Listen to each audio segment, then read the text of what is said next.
Room ಬಾಡಿಗೆಗೆ ಇದೆ, ಬ್ಯಾಚುಲರ್ಸ್ಗೆ ಮಾತ್ರ.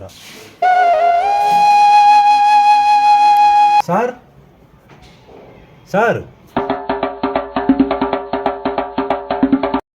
ಸರ್ ನಮಸ್ತೆ. ಹಾಂ ನಮಸ್ತೆ. ಏನು ಬೇಕು? ರೂಮ್ ಬಾಡಿಗೆಗಿದೆ ಅಂತ ಅಲ್ಲಿ ಬೋರ್ಡ್ ಹಾಕಿದ್ರಲ್ಲ. ಹೌದು. ಯಾವ ರೇಂಜಲ್ಲಿ ಇರಬೇಕು? ರೇಂಜ್ ಎಷ್ಟಾದರೂ ಪರವಾಗಿಲ್ಲ ಸರ್, ರೂಮ್ ಚೆನ್ನಾಗಿರಬೇಕು. ನಿಮಗೆ ಮದುವೆ ಆಗಿದೆಯಾ? ಇನ್ನೂ ಆಗಿಲ್ಲ ಸರ್.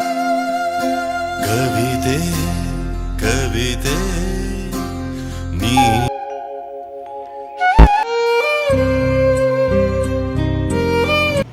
ಯಾಕೆ ಮದುವೆ ಆಗಿಲ್ಲ ನಿಮಗೆ?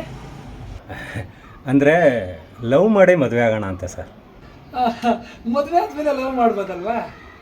ಮದುವೆ ಆದಮೇಲೆ ಲವ್ ಮಾಡ್ಬೋದು, ಹಾ. ಆದರೆ ಪ್ರೀತಿ ಮಾಡ್ಬಿಟ್ಟು ಮದುವೆ ಆದರೆ ಅದ್ರ ಸುಖನೇ ಬೇರೆ. ಪ್ರೀತಿ ಯಾಕೆ? ಯಾಕೆ ಅಂತ ಕೇಳ್ತೀರಲ್ಲ ಸರ್, ಪ್ರೀತಿ ಇಲ್ಲ ಅಂದರೆ ಹೆಂಗೆ? ನೀನು ಹೇಗೆ ಪ್ರೀತಿ ಮಾಡ್ತೀಯಾ? ಹೇಗೆ ಅಂದರೆ ಎಲ್ಲರೂ ಹೆಂಗೆ ಪ್ರೀತಿ ಮಾಡ್ತಾರೋ ಹಂಗೆ ಮಾಡ್ತೀನಿ.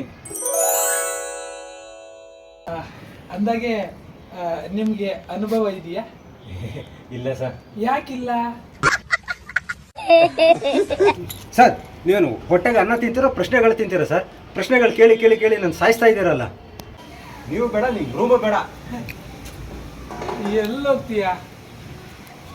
ನನ್ನಲ್ಲಿರೋ ಆಸೆಗಳು ದಿನೇ ದಿನೇ ಆತ್ಮಹತ್ಯೆ ಮಾಡ್ಕೊಂಡು ಸಾಯ್ತಾ ಇದ್ದಾವೆ. ನೀವು ಸತ್ತೋಗ್ಬಿಡಿ ಸರ್. ನಾನು ಯಾಕೆ ಸಾಯ್ಲಿ? ನೀನಿರ್ಬೇಕಾದ್ರೆ. ನೀನೇನು ಸಪ್ರೇಟ್ ಇರಬೇಡ, ನನ್ನ ಜೊತೆನೇ ಇರು.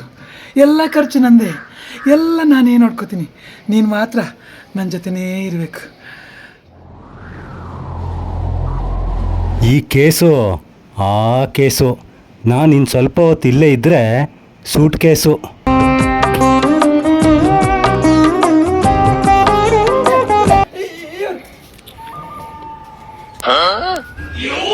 ಛೇ, ಇದು ಮಿಸ್ ಆಗೈತಲ್ಲ.